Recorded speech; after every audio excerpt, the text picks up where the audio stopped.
같이 보겠습니다. 사도행전 2장 33절부터 36절까지. 다 찾으셨죠?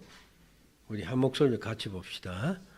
하나님이 오른손으로 예수를 높이심에 그가 약속하신 성령을 아버지께 받아서 너희가 보고 듣는 이것을 부어주셨느니라.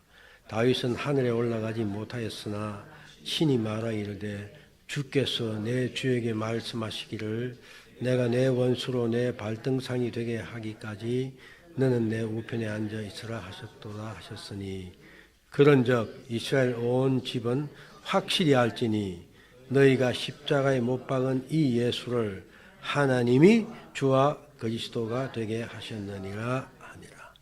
아멘. 기도합시다. 하나님, 이 시간이 주의 진리를 바로 알고 또 우리에게 그 진리를 알므로 더욱 은혜로운 시간이 될 수 있도록 인도하시고 역사하여 주시옵소서. 예수님 이름으로 기도드립니다. 아멘. 지난주에는 안 했고 그 지난 두 번에 걸쳐서 우리가 사도신경의 두 번째 구절인 그 외아들 우리 주 예수 그리스도를 믿사오니 하는 이 말씀 중에서 앞에 있는 그 외아들 우리 주 이것 빼고 예수 그리스도를 믿사오니 이걸 우리가 두 주간에 우리와 관계에서 살펴봤습니다. 첫 번째 먼저 본 게 우리가 예수님이 그 이름 그대로 구원자이신데 구원자 되심을 살펴봤고요. 그 다음 또 예수가 그리스도임, 즉 기름 부음 받은 자죠. 예수님께서 선지자로 제사장으로 왕으로 기름 부음 받았다 하는 내용을 살펴봤습니다. 그러면서 예수님이 선지자로서의 역할은 하나님과 하나님의 뜻을 우리에게 알게 하셨다. 또 대제사장으로서는 우리를 하나님과 화목하게 하기 위해서 자신을 화목제물로 속죄의 제물로 십자가에서 드려서 영원한 속죄제 화목제를 단번에 완성하셨다. 또한 중보자로서 지금 이 시간에도 하나님 우편에서 우리를 위해 기도하고 계신다. 마지막 왕으로서는 모든 피조물을 다스리시며 또한 우리의 왕이시다. 그것과 연결지어서 이제 우리가 그리스도인으로 불린다는 걸 살펴봤습니다. 그렇죠? 왜 우리가 그리스도인을 불리느냐? 즉 우리는 예수 그리스도를 믿음으로 그리스도인이 되었습니다. 그리스도란 말이 기름 부음 받은 자라는 것이죠. 마찬가지로 우리도 그리스도인이 되었다는 것은 예수님의 기름 부음 받으심에 우리가 믿음으로 참여하게 되므로 우리는 그의 지체가 되었다는 뜻입니다. 그래서 우리는 역시 주님이 그랬던 것처럼 선지자로서 제사장으로서 또 왕으로서 역할을 합니다. 즉 우리는 복음을 전가하고 전함으로 선지자의 역할을 합니다. 또한 우리 자신을 감사의 제물로 주께 드리고 또 이 땅에 사는 동안 우리 선한 양심을 가지고 마귀와 대적하면서 믿음을 지켜나가기 위해서 최선을 다합니다. 또한 주님의 다스림에 참여한다. 이렇게 볼 수 있습니다. 자, 오늘은 말씀드린 대로 예수 그리스도가 하나님의 외아들, 즉 독생자라는 것과 우리의 주가 되시는 것. 오늘 본문들 36절도 보면 하나님께서 예수 그리스도 십자가에 못 박은 예수 그리스도를 그리스도와 우리의 주가 되게 하셨다는 그 말인데 우리 주가 되시는 점을 살펴보도록 그렇게 하겠습니다. 자, 문답 보겠습니다. 33문답. 우리도 하나님의 아들인데 왜 그리스도를 하나님의 독생자라고 부르십니까?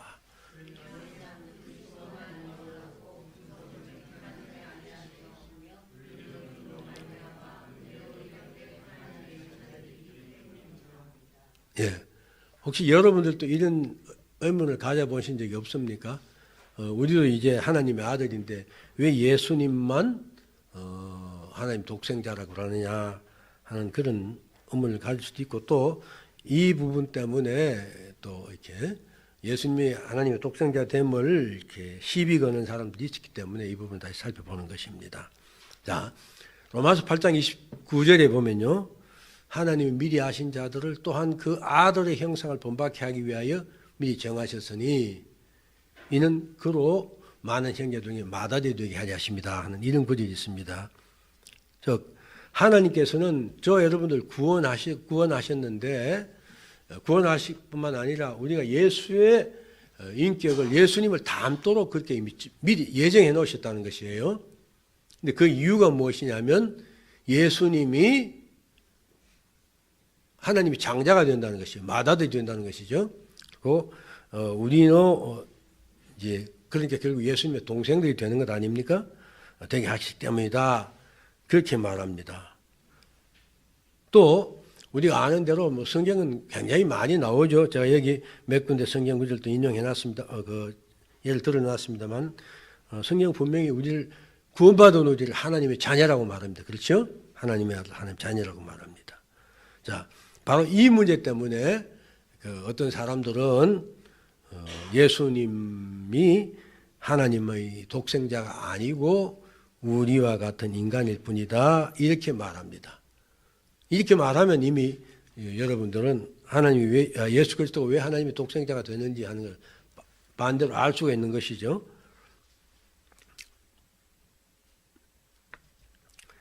성경은 분명히 우리가 하나님의 이제 구원의 은혜를 입어서 하나님의 자녀가 되었다고 말하지만은 또 예수 그리스도가 분명히 인간으로 이 땅에 오셨습니다. 인간으로 태어나셨습니다. 그렇지만 그분은 하나님의 독생자다 이렇게 말해요. 독생자라는 말은 모노게네스, 즉 유일하게 태어난 단 하나의 아들이다 이런 뜻입니다. 예수님은 하나님의 유일하시고 단 하나의 아들이다 이것입니다. 그 독생자로 말하는데, 그러니까 사람들 우리도 아들이라면서 어떻게 그 유일하신 하나님의 아들이냐 이렇게 시비를 만 하긴 하죠. 오늘은 바로 그 부분을 살펴보는 것입니다. 왜 예수님이 유일하신 하나님? 한마디로 말해서 예수님은 하나님이시기 때문에 그런 것입니다. 하나님으로서 인간으로 오신 분입니다. 예수 그리스도는 그의 신성에 따른 하나님의 독생자, 즉 성부의 본질로부터 영원전에 나신 하나님이시기 때문이다. 이 뭐 이렇게 신학자들이 쓰기 좋아하는 이런 어려운 말을 했는데 또 이렇게 표현 안 하면 정확히 표현이 안 되는 거기 때문에 이렇게 했겠죠. 그럼 쉽게 말하면 예수님은 하나님이시다 이것입니다. 아무도 우리는 하나님이 아니죠. 근데 그러면서 그분은 하나님의 아들로 나셨기 때문에 독생자다 그렇게 말합니다. 우리가 아는 대로 성경에는 뭐 예수님이 하나님이란 건 뭐 말할 것 없고 우리 요한복음 1장 1절에도 보면 태초에 말씀 계시네 이 말씀이 하나님과 함께 계시니 이 말씀은 곧 하나님이다. 이렇게 말하면 또 말씀이라는 말 좀 설명이 필요한데 아무튼 그냥 오늘 지나가겠습니다. 또 우리가 많이 좋아하고 또 저도 굉장히 좋아하는 빌립보서 2장 부분입니다. 빌립보서 2장 5절에 보면 너희 안에 이 마음 품어갖고 그리스도 예수의 마음이니 이렇게 말하면서 예수님의 그 낮아지심을 겸손해지심을 설명하는 성경 구절이 이렇게 나오죠. 그는 근본 하나님의 본체시나 하나님과 동등됨을 취할 것을 여기지 아니하시고 오히려 자기를 비워 종의 형체를 가지사 사람들과 같이 되셨고 사람의 모양으로 나사 자기를 낮추시 죽기까지 복종하시고 십자가에 죽으십니다. 이렇게 말합니다. 여기 이 말은 바로 그겁니다. 예수님은 원래 하나님이시다 이거죠. 하나님이신 그분이 성부 하나님의 뜻에 따라서 자기를 낮추시고 우리를 구원하시기 위한 구원자가 되시기 위해서 이 땅에 나셨다. 그것입니다. 자, 그런데 예수님이 영원 전부터 하나님과 함께 계신 분이고 또 그분도 하나님이다 그렇게 말합니다. 그러면서 또 그분이 하나님으로부터 낫다 이렇게 말을 해요. 이 부분이 참 어려운 부분입니다. 이해하기 어렵죠? 예수님이 영원 전에 하나님으로부터 낫기 때문에 낫고 그 독생자다 이렇게 말을 해요. 근데 우리는 사실 그 영원이란 시간에 사는 사람들 영원이라는 말을 참 이해하기 힘듭니다. 그래서 영원 전에 낫다. 그래서 또 이 부분을 가지고 어떤 사람들은 예수님은 하나님부터 낫기 때문에 피조물이다 그렇게 말을 해요. 근데 영원 전부터 낫다는 말 자체가 이제 거기는 비밀이죠. 우리가 참 이해하기 어려운 이건 신비에 속하는 부분입니다. 그냥 이건 그렇게만 이해하고 지나가야겠습니다. 그렇지만 성경은 또 이렇게 분명히 말합니다. 요한복음 5장 20절에 보면 아버지께서 자기 속에 생명이 있게 하신 같이 아들에게도 생명을 주어 그 속에 있게 하셨고, 여기 생명이라는 것은 우리가 살아는 이 생명을 말하는 것이 아니라 영원한 생명을 말하는 거죠. 하나님이 가신 영원한 생명이다. 그러니까 하나님이 영원한 생명을 가지고 영원한 존재일 뿐만 아니라 예수님도 영원한 생명을 가진 영원한 존재다. 바로 그 말인 것입니다. 그렇기 때문에 하나님이 스스로, 예수님이 하나님이시기 때문에 또 그렇죠. 그분은 스스로 있는 분이시고 스스로 사는 분이시고 또 그분의 영원한 생명으로 우리를 살린 피조물을 살리시는 그런 부분입니다. 바로 예수님이 가신 그 생명은 만물이 그것으로 말미암아 존재하게 되는 영원한 신성, 영원한 하나님의 속성이다 그런 의미죠. 자, 이렇게 생각하면 바로 하나님이시면서도 인간인 분은 오직 예수님 한 분밖에 없습니다. 그래서 그분은 독생자인 것입니다. 이런 존재는 아예 없죠. 예수님밖에 없습니다. 자, 이에 비해서 이제 우리는 그리스도의 구속 은혜를 받아서 하나님이 양자가 된 자들이죠. 그렇죠? 그 원래 아니죠. 아까 말한 빌립보서 2장에 나오는 말 속에서도 바로 예수님이 장자도 우리는 양자가 돼서 이제 그의 동생이 된 존재가 된다. 또 요한복음 1장 12절에 보면 영접하는 자, 꼭 그 이름을 믿는 자들 하나님 자녀가 된 권세를 주었다. 우리가 예수를 믿었을 때 하나님의 자녀가 된다 이것이죠. 또 뭐 에베소서 1장 5절 6절도 보면 거의 기쁘신 때 우리 예정하사 예수 그리스도로 말미암아 자기 아들 되게 하셨으니 이는 그의 사랑하는 자 안에서 우리의 거저 주시는 바 은혜의 영광을 찬송하게 합니다. 이렇게 말합니다. 즉 하나님은 은혜로 우리를 구원하셔서 자기 양자가 되게 하셨는데 그 목적은 바로 하나님의 영광을 찬양하게 하는 것, 또 피조물의 원래 기능, 원래 역할을 하도록 하기 위하심이고 우리는 그것을 위해 부르심을 받았다 이렇게 말합니다. 자, 아직도 쉽게 해서 잘라서 말하면 이렇게 말할 수 있죠. 예수님과 우리는 하나님 자녀인데 소위 우리가 말하죠. 우리 근본이 다르다 그런 말 하지 않습니까? 그렇죠? 인간관계 속에서도 원래 아들이 있고 양자가 있습니다. 그렇죠? 어떤 사람이 자기 자식이 있는데 또 양자를 드리죠. 요새는 뭐 입양도 많이 하지 않습니까? 근데 뭐 한국 사람은 자기 자식이 없어야 하지만은 미국 사람들은 그걸 많이 하지 않습니까? 즉 자기가 낳은 자식이 있고 입양한 아들. 뭐 좀 더 우리가 이해 쉽게 말하면 예수님과 우리는 그런 어떤 관계처럼 생각하면 된다. 이렇게 생각할 수 있겠습니다. 자, 아무튼 예수님은 절대로 우리와 같은 하나님의 자녀가 되었지만은 우리와 같은 존재는 아니죠. 그 다음 이제 34번 문제 보겠습니다. 무슨 까닭으로 당신은 그를 우리 주라고 부릅니까?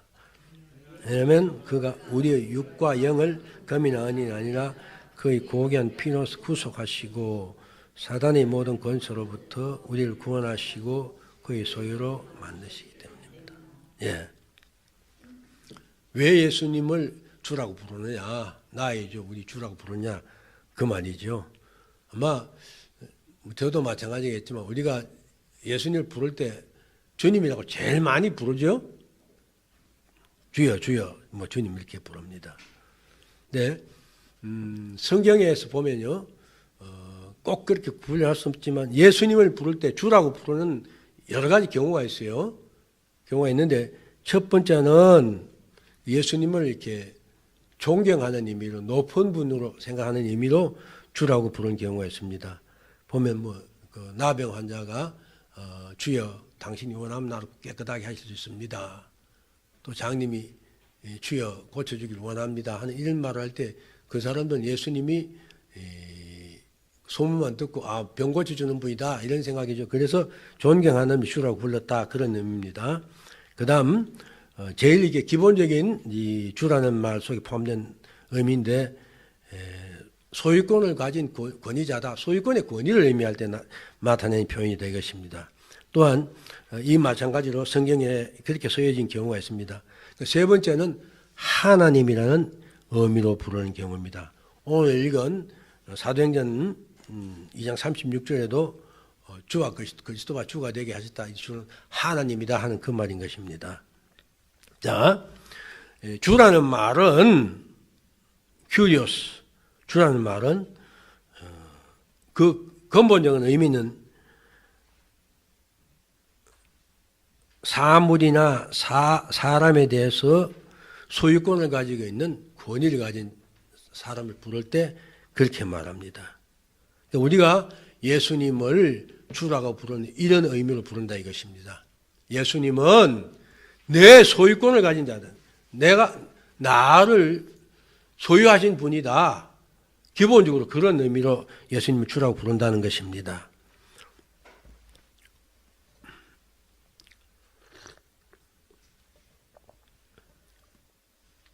우리가 예수님을 주라고 부를 때는 예수님대로 예수님이 우리 자신뿐만 아니라 만물에 대한 통치권, 그럼 창조하신 분이기 때문에 그렇죠. 소유권도 가지신 분은 고백입니다.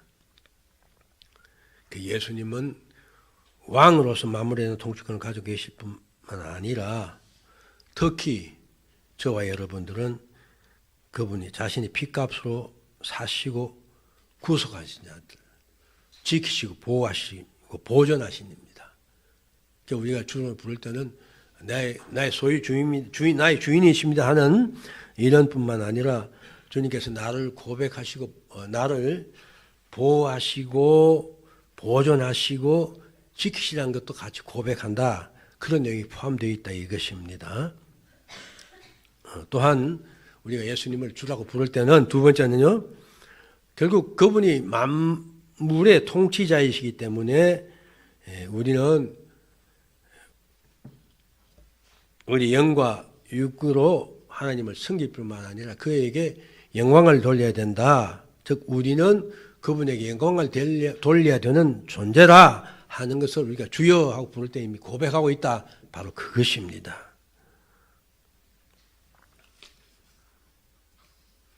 예수님은 우리의 주인이십니다. 뿐만 아니라 하나님과 우리 사이 유일한 중보자로서 우리를 죄와 사망에서 구속하시고 마귀의 권세에서 구원하셔서 자기 백성으로 구별하 세우신 우리의 소유주신 주님이십니다. 원래 우리는 마귀 종이었죠. 그래서 본질상 멸망해야 마땅할 존재들이었습니다. 그런 우리를 긍휼히 보시고 사랑하셔서 멸망하도록 버려두지 않고 구속하시고 보존하셨습니다. 그렇기 때문에 주님이 가지신 교회에 대한 통치권은 오직 성도에게만 적용되는 특별한 것이다 이것입니다. 이 세상도 멸망받을 자도 주님이 그 멸망받을 때까지 보존하십니다. 그렇죠? 그러다가 마지막 때 지옥 보내십니다. 그러니까 저와 여러분들은 구속받은 자로 보존하셨다가 영원한 하나를 상속받게 하신 것입니다. 이것은 이런 특권은 오직 우리에게만 주어져 있다. 바로 그것입니다. 자, 정리하면 우리가 예수님을 주님으로 믿는다는 것은 하나님의 아들이신 예수님은 만물의 창조주이시요 또 피조물에 대한 권한을 가지신 분이고 그의 피로서 교회를 구속하셨고 그래서 교회의 주님이시고 보존자이시고 또한 내가 그 피로 구원을 받았기 때문에 우리는 마땅히 그에게 감사하고 영광을 돌릴 의무가 있다. 바로 그것입니다.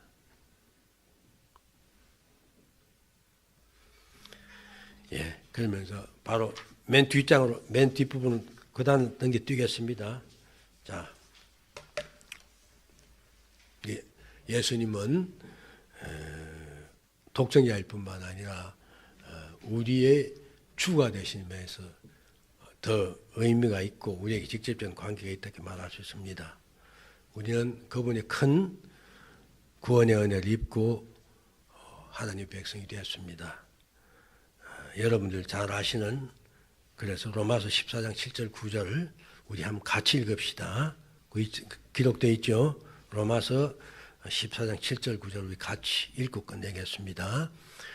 우리 중에 누구든지 자기를 위하여 사는 자가 없고 자기를 위하여 죽는 자도 없도다. 우리가 살아도 주를 위하여 살고 죽어도 주를 위하여 죽나니 그러므로 사나 죽으나 우리가 주의 것이로다. 이를 위하여 그리스도께서 죽었다가 다시 살아나셨으니 곧 죽은 자와 산 자의 주가 되려 하심이라. 아멘. 주님은 우리를 살리시기 위해서 하나님이신 분이 인간으로 오셨습니다. 그분이 이 땅에서 인간으로 오시고 그분이 고난받으시고 살면서 고난받으시고 죽으신 목적이 우리를 살리시기 위해서입니다. 주님은 하나님의 뜻인 우리를 살리신 것 그것을 위해서 모름지기 이 땅에 오셨고 이 땅에 사셨고 죽으시고 고난받으셨습니다.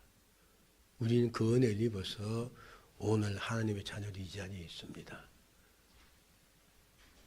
그러니 이 사도 바울이 고백한 것처럼 우리 중 누구든지 자기를 위하여 사는 자가 없고 자기를 위하여 죽는 자도 없다. 우리가 살아도 주를 위해 살고 죽어도 주를 위해 죽나니 그러므로 사나 죽으나 우리가 주의 것이라. 여긴 감사하게도 우리라고 말하고 있습니다. 사도 바울 자신뿐만 아니라 저와 여러분 모두가 바로 그런 존재들입니다.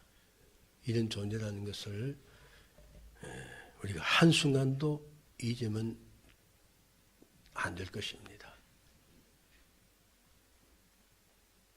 주님은 한순간도 우리 위해 살리 한 순간이 없었습니다. 물론 하나님의 뜻은 되지만요. 마찬가지로 우리도 그렇게 살기를 요구하시고 그렇게 가르쳐주시고 지금도 우리가 그런 사람이 되도록 기도하고 있습니다.